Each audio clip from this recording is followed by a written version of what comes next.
Я был тогда еще молод, простодушен, дерзок.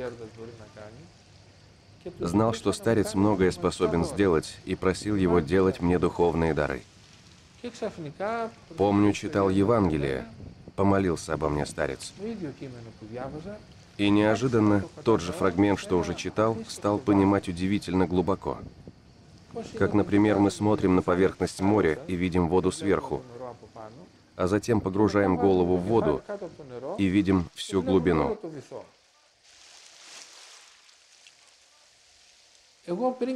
До этого я смотрел на поверхность моря.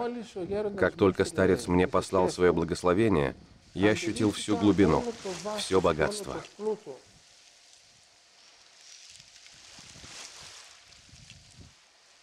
Блаженны те, которые не проповедуют Евангелие словами, но живут им и проповедуют его своим молчанием, с помощью благодати Божией, которая и выдает их.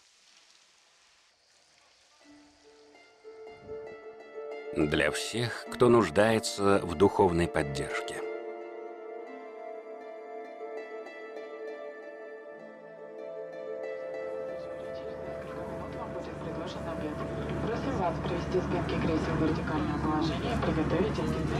Эта серия фильмов – результат послушания игумена Киприана афонскому старцу Евфимию, назначившего игумену создать документальный фильм о старце Паисии Святогорце. Вы услышите фрагменты текстов самого старца Паисия, увидите места, где он жил. Также в этот фильм включены свидетельства многих людей, лично встречавшихся со старцем и живших рядом с ним.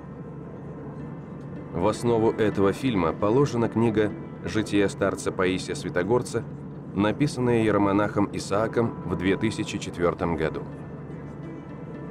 Иеромонах Исаак. Житие старца Паисия Святогорца. Поездка в Австралию. Старец рассказывал: в самолете я вдруг ощутил холод, некое демоническое излучение, и тут стюардесса объявила, что мы пролетаем над Пакистаном.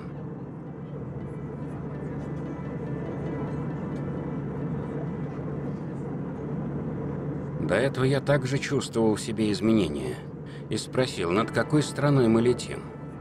Эта страна имеет многую благодать. Оказалось, над Сирией. То же самое я почувствовал и над Святой Землей.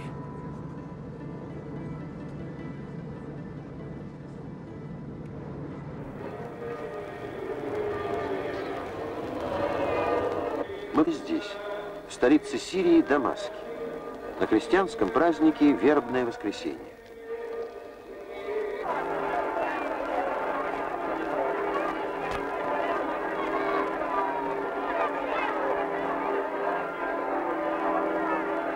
Древнейший мусульманский город. У людей разные политические и религиозные убеждения, различные взгляды, традиции, культура.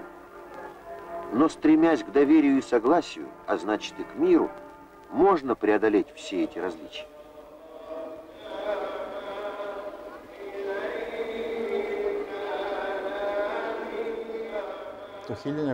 Год 1979 можно считать очень важным для духовного поколения отца Паисия. Это был тот самый год, когда старец оставил скит Животворящего Креста и переселился в скит Панагуды. В тот самый год он некоторым образом стал достаточно известен на Святой горе. В 1979 году, отправляясь в скит Панагуды, с отцом Паисием пошли и самые близкие его духовные чада. Проведя 11 подвижнических лет в колее Честного Креста, 27 февраля отец Паисий с помощью старца Иоакима нашел себе новое место для подвигов – келью Панагуда. Несмотря на то, что старец искал безмолвную келью в южной части Святой горы, он пошел на жертву ради паломников и поселился в месте, которое было для них более доступно – в Панагуде. Был вечер 2 июня 1979 года. Старец только перевез в Панагуду свои вещи и еще не успел их разобрать. Он готовился совершать вечерню и спросил помогавшего ему монаха, память какого святого совершается на следующий день.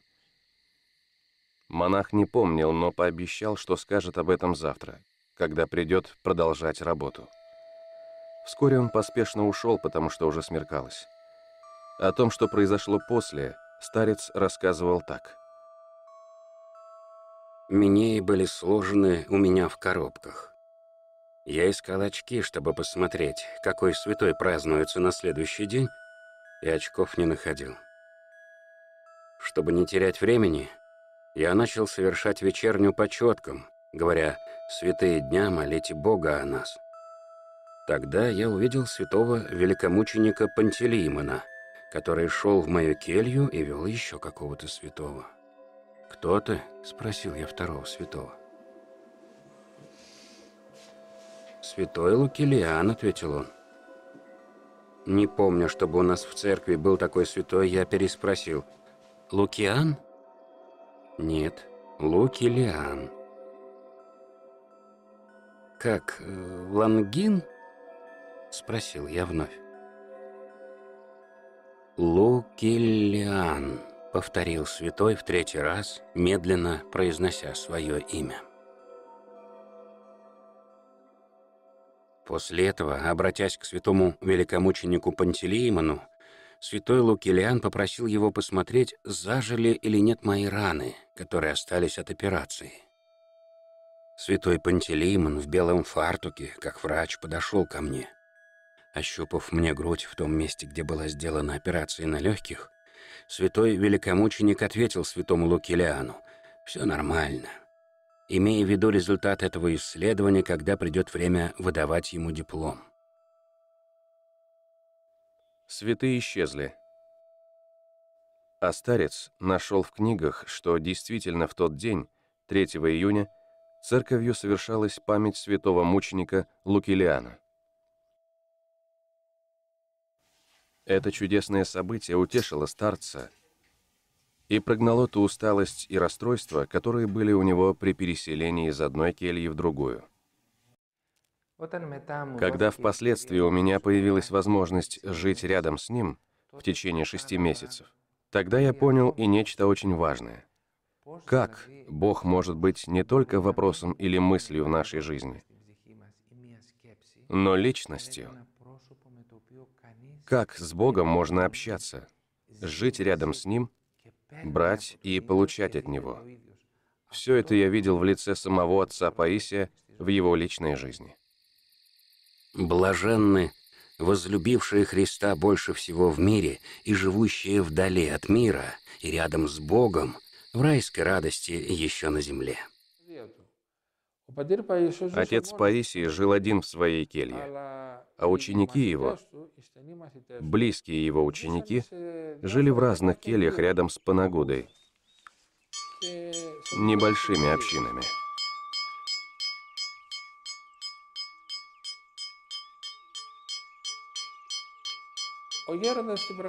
Духовником на самом деле был отец Паисий, а мы ходили его навестить, когда в этом возникала потребность. От одного родничка старец провел в Панагуду пластиковый шланг с водой, однако в летние месяцы воды не хватало. Поэтому старец починил старую подземную цистерну, которая наполнялась зимой. Он огородил участок вокруг каливы проволочной сеткой, оставив 2 входа. Также он возделал крохотный огородик, в котором посадил несколько корней многолетней дикой капусты.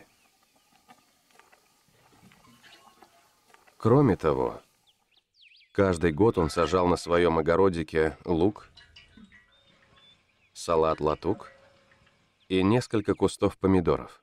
Других овощей он не выращивал. И никогда не соглашался принять от нас что-либо. Он мог собрать много денег, поскольку ему их много оставляли. Он мог свою келью отстроить и оборудовать очень хорошо, аристократически, я бы сказал. Но он держал ее совершенно бедной. как и была она до этого. Это был дом почти разрушенный. Старец Паисий не хотел для Святой горы того осовременивания, которое мы видим в настоящем. Хотел, чтобы Святая гора обладала богатством вещественной нищеты, имела своим ориентиром воздержание.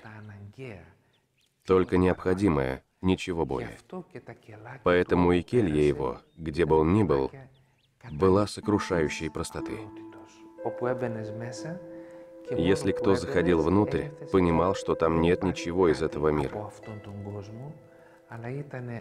Его пространство становилось образом другого мира.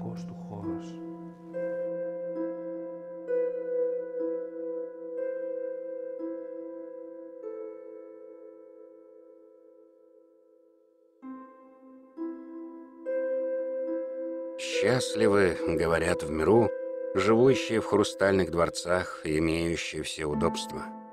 Однако блаженны, сумевшие сделать свою жизнь простой, освободиться от петли этого мирского прогресса с множеством удобств, множеством неудобств и избавиться от ужасного душевного беспокойства нашего времени.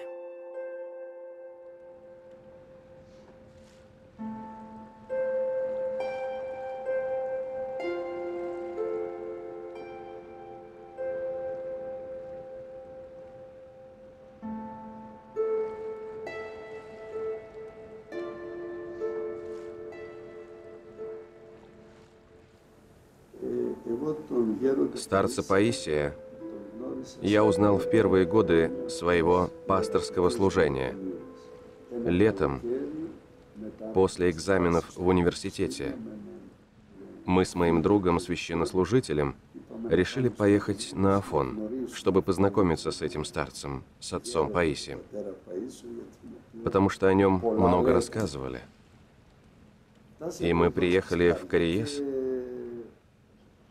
и монах, к которому мы обратились, сказал нам: «Так вот же старец Паисий». Он стоял в нескольких метрах от нас с рюкзачком, который он надел себе на плечи. Видно, он приходил за какими-то покупками по своим делам и сейчас возвращался в свою келью.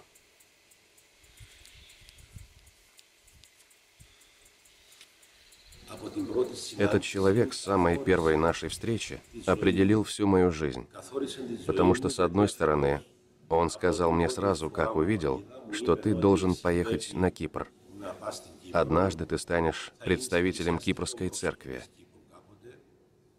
и тебе нужно будет, говорит он мне, строить монастыри. Я слушал его в недоумении, потому что тогда, юношей 18-19 лет, я еще не решил стать монахом, я учился на юриста. Помню, как удостоил меня Господь однажды вечером быть приглашенным в его каливу, чтобы петь на богослужении. Я занимался византийскими песнопениями, и старец знал об этом. Петь вместе с ним на всенощную в церквушке его каливы. Полагаю, что это был неповторимый опыт, который я буду помнить всю свою жизнь. Буду помнить ту самую ночь, когда время остановилось. И я уже не мог вспомнить, как началась и как закончилась та служба.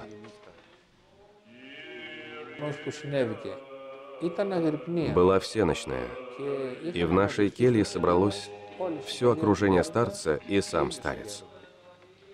В то самое время к нам приехали из Сирии 3 монахов, которых мы приняли в нашей келье. Они хотели основать монастырь в Сирии, но сами по себе они задавались вопросом: и кто такой отец Паисий, и зачем нам нужно слушаться отца Паисия, терзались сомнениями. Когда закончилась всенощная, большая часть людей ушла, и остались только те, кто жил там, а также сирийцы. Тогда же они нам рассказали о произошедшем с ними событии. В момент, когда шла еще служба, один из них обернулся посмотреть назад, в сторону комнаты, где находился отец Паисий, и видит молящегося отца Паисия, который был окутан светом и приподнят над землей, не стоял на земле. Другой же сириец заметил его удивление и, оглянувшись, сам увидел отца Паисия таким. Все остальные, мы находились в тесном пространстве, так и не поняли ничего. Это был дар от Бога этим людям, чтобы они поняли, кто есть такой отец Паисий и зачем они должны были его послушаться. Рассказывали они об этом с большим чувством и слезами. Счастливы, как говорят в миру, космонавты, которые вращаются вокруг Луны. Однако блаженны, сделавшиеся невещественными Христовы раенавты, которые взлетают к Богу и постоянно вращаются в раю, своем постоянном жилище, с помощью самого быстрого средства передвижения и не расходуя много горючего, но обходясь одним сухариком.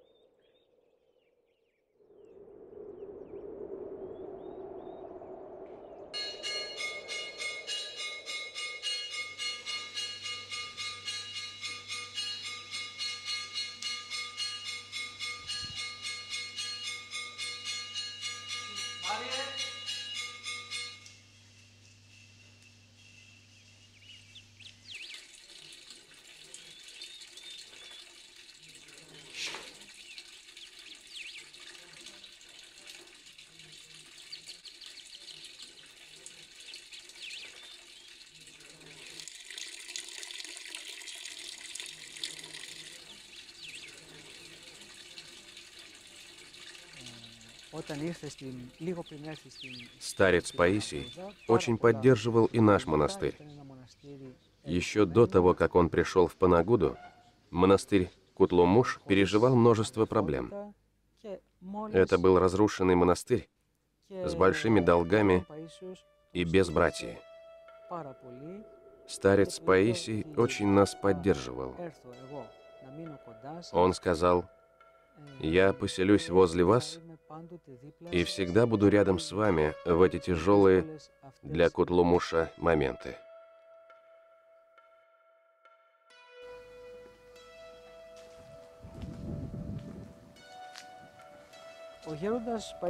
Старец Паисий имел обыкновение приходить к нам на великие праздники и на воскресные всенощные. Обычно его можно было увидеть в храме чудотворной иконы Всемилостивой Заступницы на Стасидии, напротив самой иконы.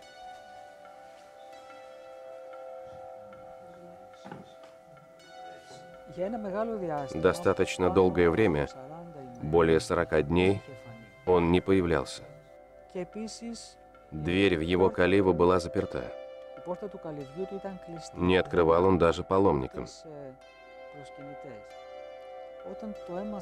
Когда об этом узнал отец Христодул, то очень забеспокоился, почувствовал, что произошло что-то. В один из дней он сам отправился к каливе старца Паисия, постучался в дверь, но ответа не услышал, и тогда взломал дверь. Прошел внутрь по коридору и зашел в келью старца. Старца Паисия он увидел сидящим внизу на полу перед маленьким столиком. Старец был явно истощен, бледен, но с удивительно спокойным выражением лица.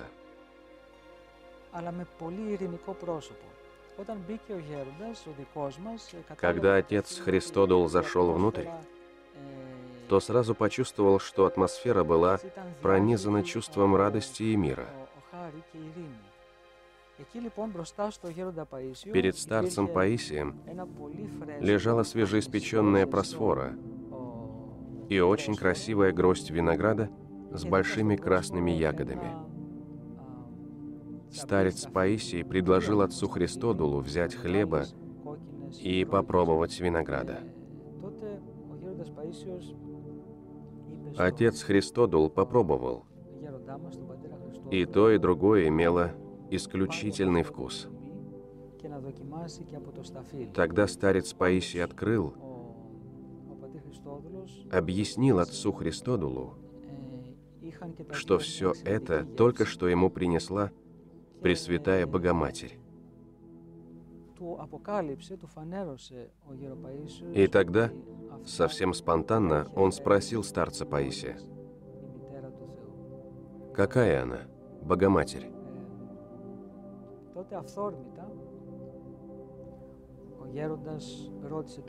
Старец Паисий протянул руку. Он был очень истощен. Отец Христодул помог ему подняться. Они пошли в сторону храма, и с трудом, потихоньку старец Паисий вынес икону Богоматери Иерусалимской и отвечает: «Такой предстает Богоматерь, как на иконе Иерусалимской. Таким мне показался ее взгляд». И тогда отец Христодул оставил его одного, поскольку понял, что в таких обстоятельствах нужно быть очень внимательным.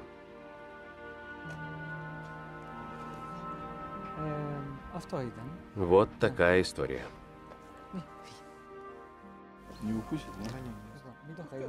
Не надо ее гладить, пусть уйдет.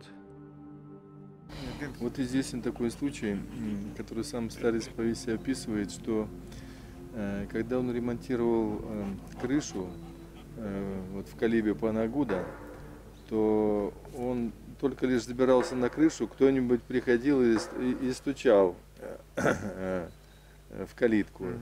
И он сразу же спускался, и только что побеседовав, он опять поднимался на крышу и не успел даже что-то подремонтировать, он опять спускался. Он от этого скорбел, что он правила оставлял на ночь, а как приходил человек, он откладывал правила свои молитвенные, откладывал свои хозяйственные послушания, и человек для него был выше.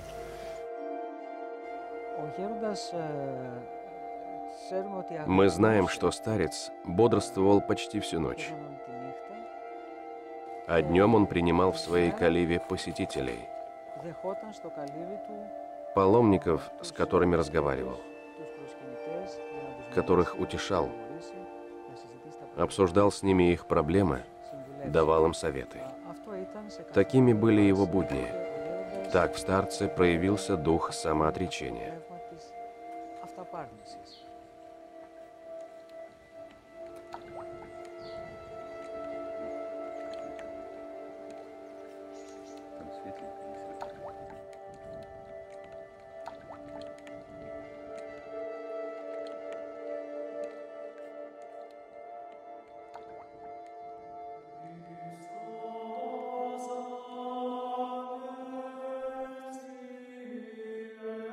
В 1982 году старец посетил Святую Землю и свято поклонился святыне.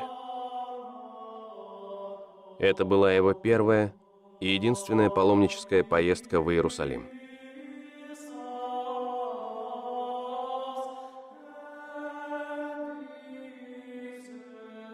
Когда старец поднялся для поклонения на Святую гору Фавор, то, по его собственным словам, во время молитвы с ним произошло одно событие. Потом старец показал сторожу Фаворского храма точное место божественного преображения Спасителя.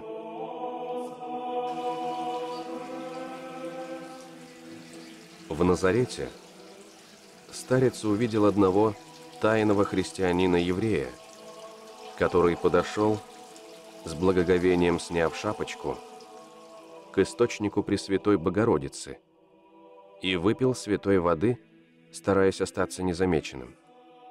Старец говорил, среди евреев немало тайных христиан, которые боятся исповедовать веру, чтобы не быть гонимыми, а впоследствии примут крещение еще больше евреев, и они будут нашими лучшими друзьями. Он с восхищением рассказывал о великой благодати, которая разлита на Святой Земле, особенно на Голгофе и на Всесвятом гробе Господнем. Каждый, который встречался с отцом Паисием, ну, он другим человеком возвращался. Когда в Афине один раз встретились один римокатолический священник, меня просил Афос, его зовут, там, с севера Италии, можно ли мне встретить отца Паисия, говорит он. Ну, реку, попробуем, я сказал отцу, ну, просто, говорит он, монастырь Святой Троицы около Афины, в Коропи. И он был там у старца Паисия, немножко человек грузный, так немножко тоска видно в его лицо. Когда он вышел оттуда, такая радость из этого Атоса сияла. Я говорю, ну что же, как было? Ну что же, говорит он, что же? Знаешь ли ты? Потому они там обыкновенно знают, когда на Афоне приезжают афонцы такие строгие, ну, именно с католиками, другими, их там ну, очень строго. Знаешь, ты, говорит, он меня руку целовал. Он меня руку целовал. Я его спрашивал, что же нам, католикам, делать. Он говорит, у вас много человеческого. Надо от этого человеческого освобождаться. Он прав, говорит он. Я ему сказал, я это буду делать в будущем. И другие вещи лично ему сказал. Он полный новый человек стал этот священник. «Счастливы те, у которых есть хороший заработок и большие дома», — говорят мирские люди, «потому что у них есть все возможности, и они делают, что хотят. Однако блаженны те, у которых есть только каморка, куда можно забиться, немного пищи и одежда, как говорит божественный Павел, и которые смогли таким образом сделаться чужими для суетного мира, а землю используют как подставку для ног, как чадо Божие, тогда как их ум постоянно пребывает возле их благого Отца, Бога».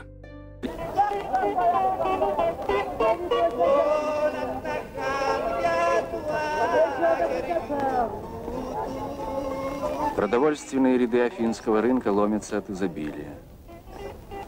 Вот были бы только деньги. Только деньги, и вы легко получите все плоды земли и моря.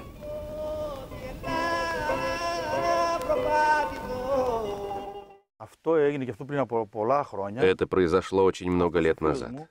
У моего друга были очень серьезные семейные проблемы. Кто-то ему посоветовал пойти к колдуну. Таким вот образом он, к нашему сожалению, угодил в западню к лукавому. Колдун тот дал ему пузырек с жидкостью и сказал, чтобы мой друг окропил себя этим, но чтобы в течение 3 месяцев не мылся вообще. С того самого момента в его доме начали происходить странные вещи. Двери сами открывались, телевизор включался и выключался сам по себе. В одну из ночей, как только он исполнил наказ колдуна, он ощутил, что волосы его словно ожили, зашевелились, стали лезть в нос и в уши. Он ужасно испугался, встал с кровати, взял крещенскую воду, вылил себе на голову, и все прекратилось. Через некоторое время его кум из Салоник предложил ему сходить к отцу Паисию, чтобы рассказать обо всех своих проблемах. У меня, говорит, особых возражений нет. Приходим к отцу Паисию вместе с моим кумом. Когда пришли к его келье, возле нее было около 70 паломников. Когда я увидел весь этот народ, то подумал, как же он сможет всех нас принять. Тут просто благословение его получить, ночь наступить успеет. Тогда выходит отец Паисий, окинул всех взглядом и, называя нас по имени, меня лично откуда он мог знать, зовет нас к себе. Ты по имени, ты и ты. 4 человека нас выбрал, посадил в своей келье, и, не дожидаясь услышать от нас что-либо, начал сам давать объяснение тем проблемам, с которыми мы к нему пришли. Первому сказал: «У тебя с рукой проблема. Все это произошло от того, что тебе подбросили что-то в питье, когда ты со своей компанией ходил выпить. Тогда у тебя все это и началось». Другому сказал, что тот начал принимать наркотики. «Вмиг, — говорит, — окажешься в могиле, если не прекратишь. Немедленно ты должен все это прекратить». Третьему, лично я не помню, что сказал старец. Моему же другу сказал буквально следующее: «У тебя, дорогой мой, серьезные неприятности, тебе наколдовали. Когда вернешься, пойдешь домой, около ступенек есть четырехугольная каменная плита. Ты ее подними и найдешь маленький мешочек. Это и есть то колдовство, что тебе сделали. Ты возьми мешочек и брось его в огонь. Попрошу я тебя и вот о чем. Чтобы впредь у тебя не было проблем, 10 минут в день посвящай Богу».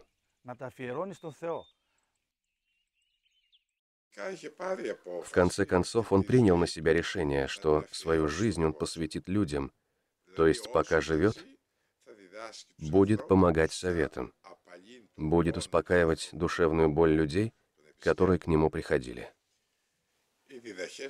Поучения старца были совсем другого плана, чем те, которые мы обычно читаем в книгах. Всегда использовал примеры из личной жизни и, главным образом, имеющие отношение к его мирской профессии плотника. Всегда использовал примеры, имеющие отношение к его армейской службе в качестве связиста. Всегда были примеры из обыденной жизни. Животное, растение, какой-нибудь случай, облако, которое вдруг замечал. И наставления его были очень красивыми и очень поучительными. Старец не был образован, только начальную школу успел закончить, но знал очень много и в конечном счете был очень умным. Но ум этот не был испорчен образованностью.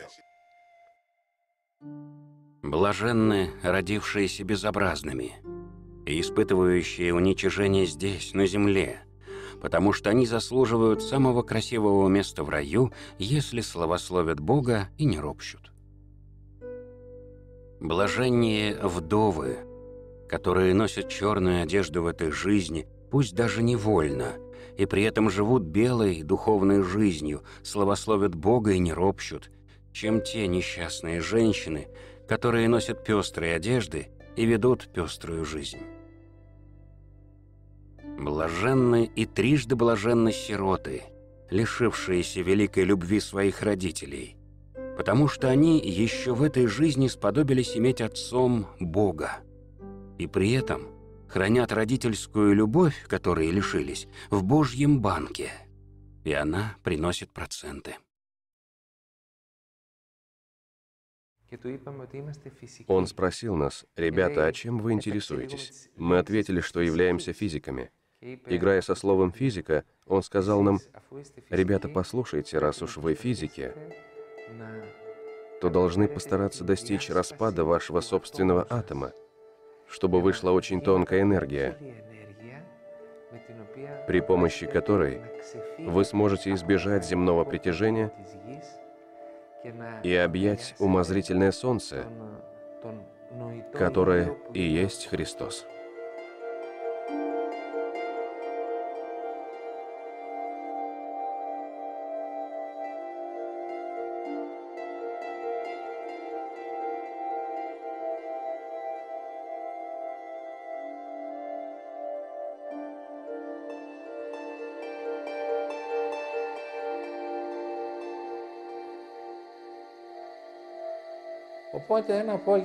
Как-то вечером я пришел к нему в келью. Мы находились с задней стороны двора. Он взял меня за руку и, улыбаясь, спрашивает: «Может, ты хочешь какого-нибудь духовного подарка?» Я очень смутился, опустил голову вниз и отвечаю: «Не знаю, отче, вам ведь виднее». И в тот самый момент в душе я ощутил тепло. Я сейчас не использую метафору или другое сравнение. Это было явное, реальное событие. Моему сердцу стало теплее. Мое сердце испытало сильное чувство. Я не помню, как долго все это продолжалось. Не могу сказать, но чувствовал, что словно огонь горит в моей душе. Я не знаю, что это было такое, но это стало большим стимулом к молитве, потому что в тот самый момент я произносил молитву.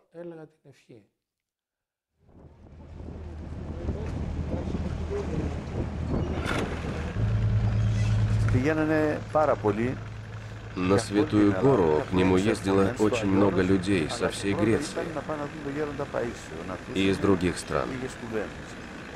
В первую очередь ездили увидеть отца Паисия, послушать его наставления. Когда я поехал туда в первый раз, плыл к Святой Горе на пароходике из Уранополя, нас было приблизительно 100 человек. Сошли мы в Корее. Около 10 человек разбрелись, а остальные пошли к старцу. Для молодых людей он был чем-то вроде чистого света, просто истины. Говорил об обычных вещах самыми простыми словами. Он не был образованным человеком. Начальную школу только закончил. Но речи, которые говорил, были полезны всем. Блаженны, радующиеся тогда, когда их несправедливо обвиняют, а не тогда, когда их справедливо хвалят за их добродетельную жизнь. Именно в этом заключается признак святости, а не в сухих телесных подвигах и не в великом множестве подвигов, которые, если не совершаются со смирением и с целью совлечения ветхого человека, производят лишь обманное впечатление на людей.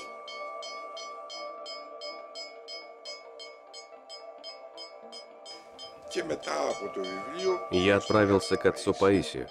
Было лето. Стучу в Билла. Он смотрит на меня несколько сердито и говорит: «Знаешь, я тебе не открою. Отлуплю тебя». «Почему, отче? Ты мне сделал зло». Я не мог понять. Между тем он подошел, открыл мне. «Какое зло я тебе сделал?» Написал обо мне книгу. И что? Люди прочли твою книгу, и здесь теперь столько посетителей. Я всякий покой потерял, поэтому ты мне сделал зло.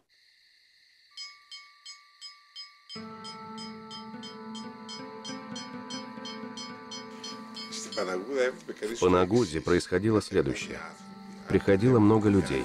Одни приходили, другие уходили, все были в восторге. В особенности те, кому удалось услышать и увидеть старца, пребывали в восторге. Другие переживали, смогут ли его увидеть. Удивительно и вот что. Случалось, когда к нему приезжали иностранцы, без переводчика, толмача, они сидели и разговаривали. Как им удавалось общаться? И как это им удавалось понимать друг друга? Удивительно. Мне говорит: иди разберемся, поняли мы друг друга или нет. Уже полчаса, как мы беседуем. Они меня спрашивают, я отвечаю. Они меня по-английски спрашивают, я им по-гречески отвечаю. А смогли ли мы понять друг друга? Сначала они мне сформулировали все 5 своих вопросов, которые задали ему, а затем старец 5 своих ответов. Это были точные ответы на все поставленные вопросы, и главное, в той же последовательности. Насколько естественным для нас, для людей, является говорить и слушать, настолько же для него было естественным видеть человека и знать, кто он такой, видеть приближающихся посетителей и знать, кто к нему идет и что хочет ему сказать. С того момента, как вставало солнце, и до самого его заката шли потоки людей всякого рода. Бедные и богатые, образованные и неграмотные, полицейские, военные, сенаторы, епископы и патриархи, анархисты и революционеры. Всякие люди шли. И со всеми этими людьми старец находил общий язык. И не только находил общий язык, но и все они, выходя от него, испытывали облегчение. Я расстраивался, поскольку он еще не здоров был, грыжа у него была, болела сильно. Он мог стоять, никому и вида не покажет, а сам страдал от боли. Я очень расстраивался. Старец об этом догадался и говорит мне однажды: «Не расстраивайся, Афанасий. Я же знаю, кто они такие и зачем идут ко мне, какие у них проблемы и что им нужно сказать.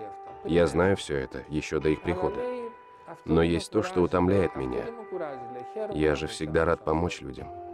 Но утомляет меня, когда приходят странные такие люди и спрашивают меня всякую чушь.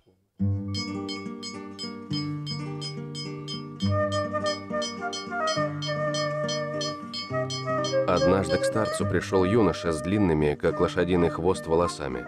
Старец спросил его: «Слушай, парень, ты чем занимаешься? Я студент. Много тебе осталось сдать экзаменов?» 8. «Если хочешь их сдать, в шутку сказал старец, то давай я тебя подстригу». Старец вынес из кельи ножницы и подстриг молодого человека. Юноша посчитал это благословением, рассказал своим друзьям, и те тоже приходили к старцу, чтобы получить от него подобное благословение. «Я совершил много постригов», — смеялся старец. Геранда спрашивали его: «А что вы делаете с их волосами?» «Собираю в мешок и пересаживаю лысым», — с улыбкой отвечал он.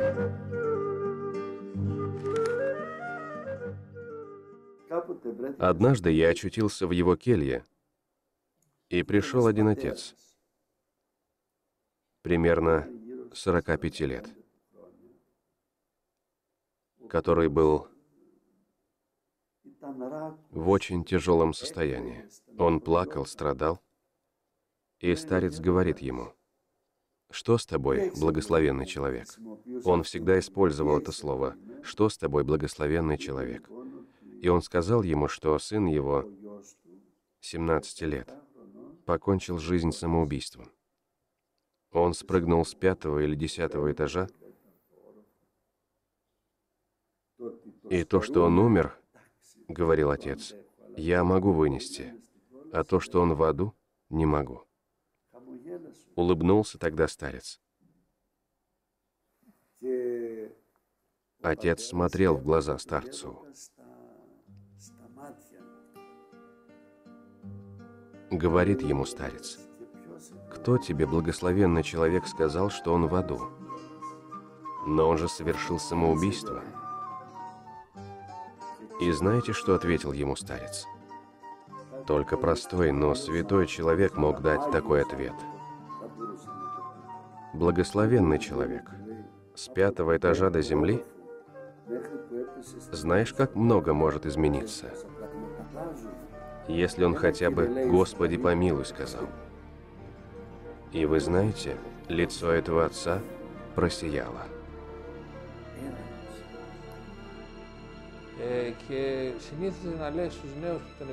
Помню, я присутствовал при таком разговоре. Эх, ребята, а понял ли кто из вас, что сюда мы все пришли, чтобы пройти экзамен? Не устраиваться в этой жизни мы сюда пришли, но сдать экзамен. Блаженны дети, которые с младенчества жили в духовной обстановке и потому неустанно преуспевали в духовной жизни. Но трижды блаженны те обделенные дети, которых не учили ничему полезному, но, напротив, постоянно подталкивали ко злу, но у которых, стоило им услышать о Христе, заблестели глаза, и, повернувшись на 180 градусов, они сразу очистили до блеска свою душу и вышли из пределов земного тяготения на духовную орбиту. В последний раз, когда я его видел, на Афоне. Там у его кельи был колодец.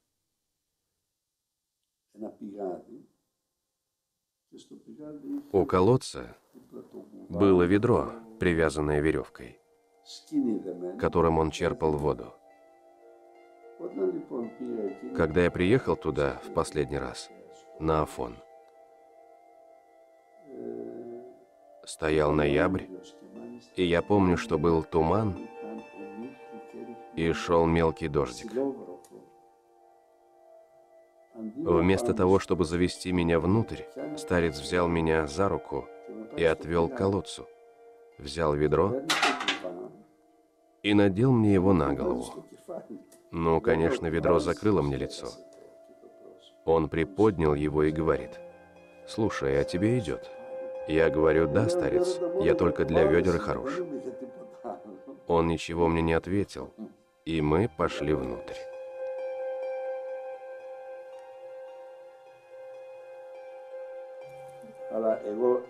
Я очень хорошо запомнил слова, которые он нам говорил. Когда будете предстоять перед Богом, не бойтесь. Эти слова очень важны для меня.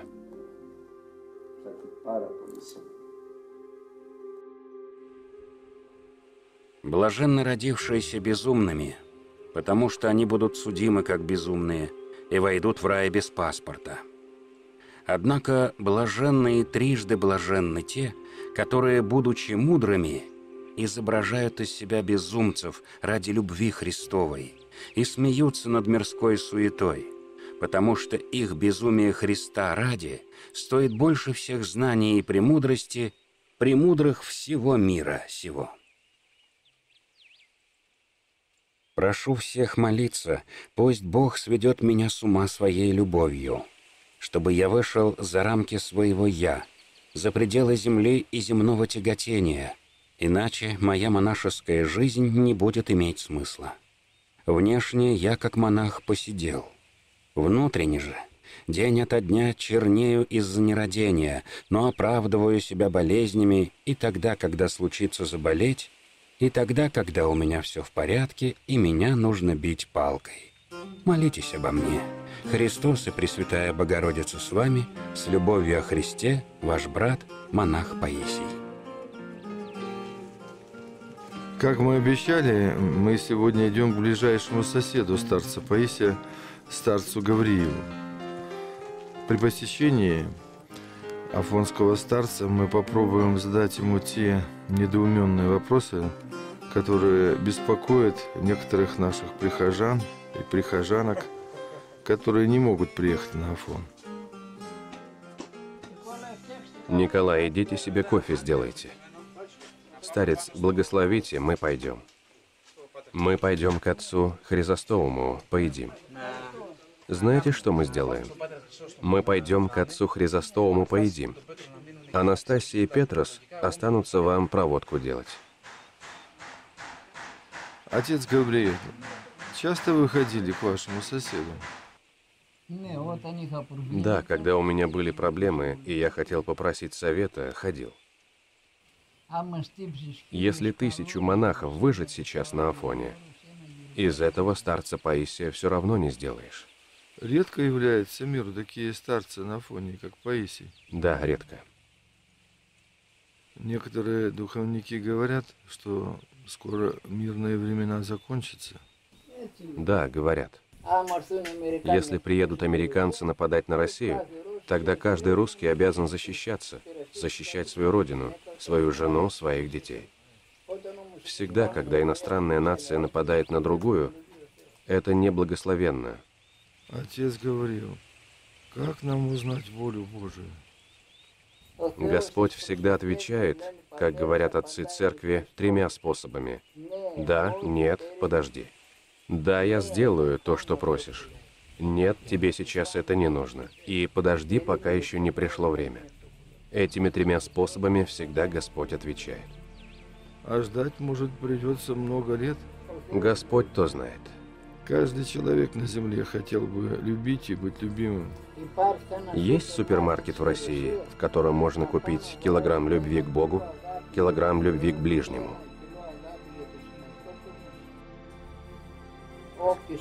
У кого есть любовь, тот имеет Господа в себе. Где есть любовь, ошибки уменьшаются. А где нет любви, даже добродетели другого становятся недостатками. Чтобы пообщаться со всем миром, нужно знать все языки мира или знать только любовь.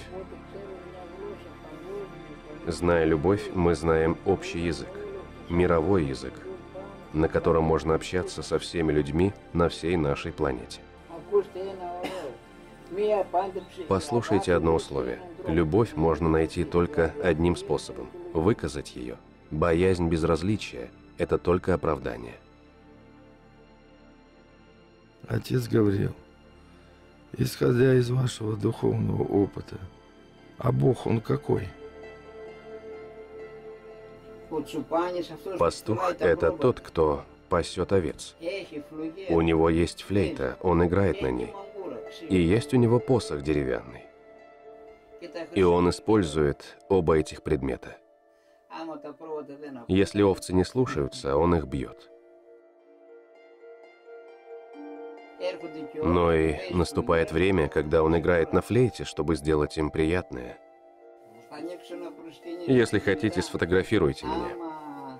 У батюшки наверняка есть духовные чада, у которых есть маленькие дети, и они плохо кушают. Вот будете им показывать мою фотографию, чтобы они пугались и кушали.